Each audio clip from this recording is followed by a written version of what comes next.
argues that each one of us, through our access to fossil fuel-driven technology, has the equivalent of about 200 ergomenes at our beck and call. And like our Confederate ancestors, we can hardly imagine life without them. Before going further, let me be very clear that I'm not suggesting any kind of equivalence, moral or otherwise, between the horrible, violent bondage of an entire race with Chaumet's ergomenes. Still, as I hope to make clear, we have much to learn from the parallels between these eras. In his Nation article, The New Abolitionism, Chris Hayes didn't speak of Chaumet's ergomenes. However, he did compute that the wealth that slaves represented to the Southern plantation owners was the equivalent of about $10 trillion today. Hayes noted that slaves represented nearly half the total wealth of the South on the eve of secession. As historian Eric Foner observed, in 1860, slaves as property were worth more than all the banks, factories, and railroads in the country put together. So what the abolitionist movement was effectively demanding was the expropriation of $10 trillion, or turning the equivalent of all the banks, factories, and railroads into nothing. $1 trillion is hard to visualize, so let me help you. If you stack $1,000 bills, one on top of the other, 67.9 miles high, you've got yourself $1 trillion. Now imagine turning 10 such stacks into nothing. So what's this got to do with the challenge of our era? Bill McKibben, with whom I enjoy a jail-forged friendship, wrote a fantastic article in Rolling Stone magazine in 2012 entitled Global Warming's Terrifying New Math. This is an article that impressed Chris Hayes as much as it did me, and I'd recommend everyone read it. McKibben points out that we've got a budget of 565 gigatons of carbon dioxide that we can emit into the atmosphere before we almost certainly trigger a runaway global worldwide catastrophe. The fossil fuel industry has 2,795 gigatons of proven reserves it fully intends to ignite for profit. That figure blows our budget nearly 5 times over.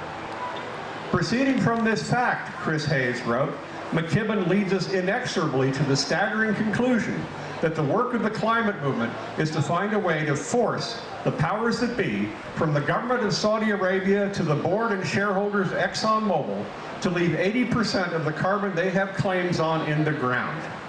That stuff you own, that property you're counting on and pricing into your stocks, you can't have it. Admitting that it's hard to estimate the price that these contested assets would amount to, Hayes lowballs down to $10 trillion figure. He goes on to argue, you must confront the fact that the climate justice movement is demanding that an existing set of political and economic interests be forced to say goodbye to trillions of dollars of wealth. It is impossible to point to any precedent other than abolition. Wen Stevenson agrees, he writes in the Boston Phoenix. What resonates then is not so much the analogy to slavery itself or any literal comparison to the abolitionist actions, but the role of the abolitionist movement but the role of the abolitionist movement as a movement in American and human history, and the necessity now of a movement that is every ounce its morally and politically transformative equivalent. These parallels are unresistible. There's the magnitude of what's at stake. In human and moral and yes, economic terms, millions of lives and trillions of dollars. There's the implicit emphasis on human rights and social justice, including economic and racial justice, considering that the majority of those suffering the worst impacts of climate change globally are impoverished people of color. Stevenson goes on to declare, if slavery was the great human moral crisis of the 19th century, then global warming is the great human moral crisis of our own time. And the movement to confront it has every reason to be as resolute and as radical in its own way as the movement that ended slavery. Make no mistake, this fight to prevent global warming won't be easy. It will be extremely difficult, and success is by no means assured. As British activist George Monbiot wrote, any change worth fighting for will be hard to achieve. Indeed, if the struggle in which you are engaged is not difficult, you may be confident by that measure that it is not worthwhile. For those from whom you need to wrest power are not threatened by your efforts. We will know that our approach is working only when it is violently opposed. To succeed, then, involves not only much risk, but requires many sacrifices along the way. Few people understand this more than Tim DeChristopher, who many of you will know as the famous Bitter 70. He disrupted an illegal government land auction conducted at the end of Bush II's presidency. He spent nearly 2 years in federal prison, but his direct action succeeded in preventing public land from being exploited by extreme energy extractors. Before his sentencing, he told Rolling Stone magazine, "I'm a climate justice activist. We want a radically different world. We want a healthy, just world. We need to get the fossil fuel industry out of the way. First, we've got to overthrow the corporate power that is running our government. It will involve confrontation, and it will involve sacrifice." Tim DeChristopher inspires me, and with these and other words he spoke, I was moved to act. As I mentioned earlier, I was arrested in Oklahoma and will face charges there in the fall. I will get to face a jury, and between now and then, I'll work hard to be fully prepared to seek a not guilty verdict in that Atoka County, Oklahoma courtroom. I mention this because I could use your help. I think it's important that we support each other and that we act in solidarity. Alone, up against the most powerful industries on earth, we are easily isolated and picked off. But together, we can be unstoppable and victorious when victory could not be more important. See me afterwards and I'll tell you how you can help. Given the enormous evidence about the serious threats posed by the prospect of runaway global warming to current and future generations, one would think that all the organs of democratic government would already be engaged in addressing it. Sadly, this is not the case. And the political truths surrounding this issue reveal much about the strength and character of our nation's democratic institutions and their effectiveness. It also explains why I felt compelled to take direct action against the KXL pipeline. Most Americans don't understand how powerful and influential the fossil fuel industry has become. Of the top 20 corporations on Earth, 7 are part of the fossil fuel industry, and more hold significant investments in energy-related portfolios. This industry is clearly one of the most powerful on Earth. Every one of these corporations has investments relating to tar sands extraction. They are able to bring enormous pressure to bear on our governments to not only approve the KXL pipeline, but to effectively forestall any effective action against climate change, which they regard as a threat to future profits. Current profits for the U.S. and Canadian fossil fuel industry in 2013 were in excess of $271 billion. That's pure profit. The vast fortunes amassed by this industry has allowed it to control much of our national media and frighten the rest. Their effective censorship has had a chilling effect on the reporting of news relating to climate science and policy that continues to this day. Fossil fuel industrial contributions to Congress exceeded $347 million. In return, the industry received over $14 billion in subsidies. In other words, for every dollar of bribery, they received $58 in graft. That's a 5,800% return on investment. Not content to merely purchase Congress, the industry has invested huge sums in a concerted disinformation campaign, the net effect of which has been to confuse the public into believing that the science isn't settled and that immediate action isn't required. This has effectively prevented the kind of national consensus required for the bold and demanding action needed to overcome the threat of runaway global warming. The devastating effect of the industry's propaganda campaign has been so effective that today, even though 97% of the climate scientists are convinced that climate change is a fact, a recent survey found that only 42% of American adults understood that most scientists think global warming is happening. And 33% said there is a lot of disagreement among scientists about whether or not global warming is happening. 1 in 5 said they didn't know enough to say.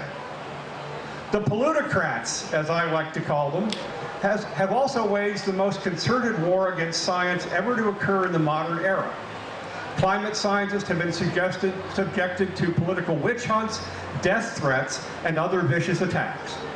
When he was elected, many were encouraged by stirring statements Obama made that sounded like he would take climate change seriously and move to act decisively. His efforts have largely been disappointing, although recently, no doubt, because of the growing resistance movement, he seems to be moving more aggressively. In my view, he has much to overcome, and until he repudiates his support for all of the above energy policy, it will be hard to take him seriously. All of the above energy policy is identical to Republican energy policy. This fact probably explains why, during Obama's re-election campaign in 2012, he never once mentioned global warming, nor was ever questioned about it during any of the presidential debates held with Mitt Romney. Revelations from Edward Snowden reveal that under Obama, NSA intelligence gathering assets were employed during the December 2009 climate conference in Copenhagen, not to help promote an effective international agreement to address climate change, but to collect intelligence that would support American interests. It's hard to argue with Duncan Meisel, 350.org's social media director, when he declares that Obama administration using NSA spying to sabotage Copenhagen climate negotiations is pretty effing epic treachery. So with the media silence into sheepishness, the government's response ranging between outright fossil fuel complicity and epic treachery, and the general population largely ignorant about the truth regarding the KXL pipeline, in the context of the mounting threat of runaway global warming, I felt compelled to take direct action. I felt compelled to bolt my body to a piece of heavy equipment on Earth Day and tell the world that this threat to our children's future must be stopped. What threat? Not only am I on very strong moral ground, but I feel that I'm on solid ground legally as well.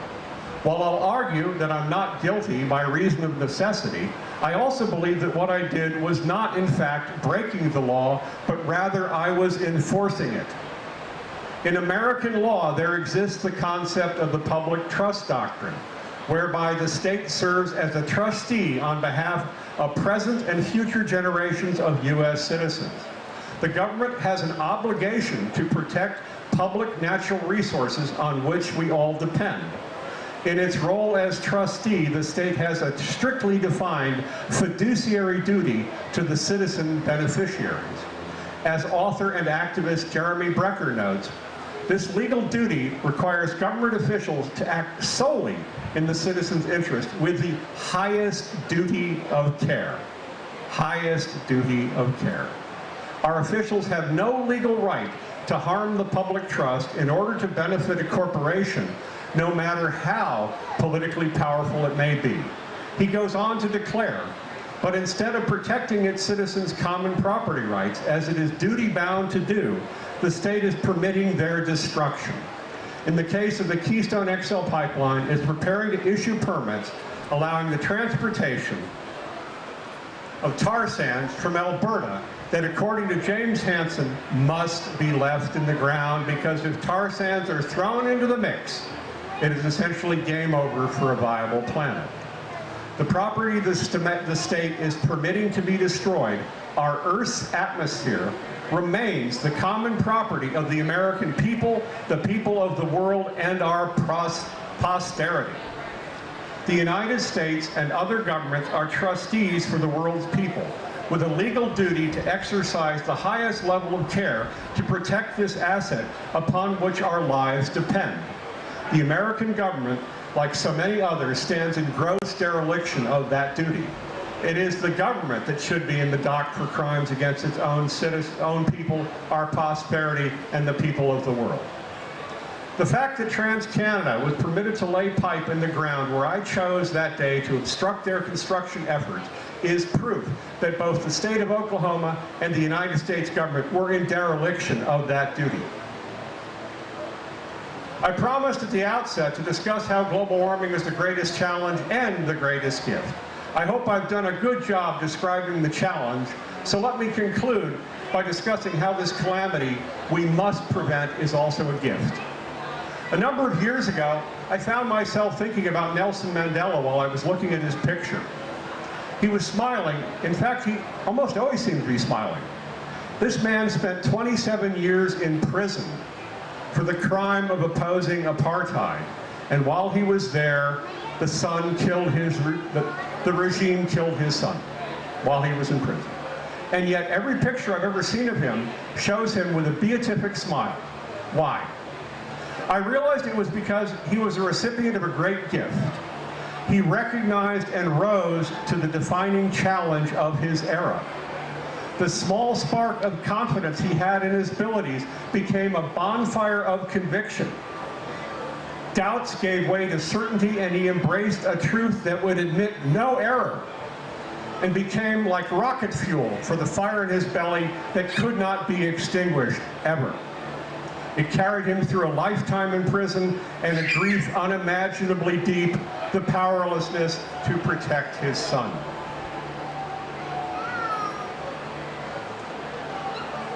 And yet he emerged from all this and established a new regime, the peaceful antithesis of what came before. Gandhi had the same smile, and I strongly suspect had also received this gift. Now, I'm no Mandela, nor would I compare myself to Gandhi, but I now know what makes them smile. They rose to the defining challenge of their era. They embraced it utterly. They stood with their ancestors and for their descendants. So here we stand facing the greatest challenge humanity has ever confronted, and we have a choice. You have a choice. You can embrace this challenge, make it your own, hurl yourself into this struggle, take risks, and make sacrifices. You can earn the admiration of descendants you may never meet in a future you will never see. But you will know what it's like to smile like Mandela and Gandhi. As Tim de Christopher righteously declares, this is not going away. At this point of unimaginable threats on the horizon, this is what hope looks like. In these times of a morally bankrupt government that has sold out its principles, this is what patriotism looks like. With countless lives on the line, this is what love looks like, and it will only grow. The choice you are making today is, which side are you on? Thank you.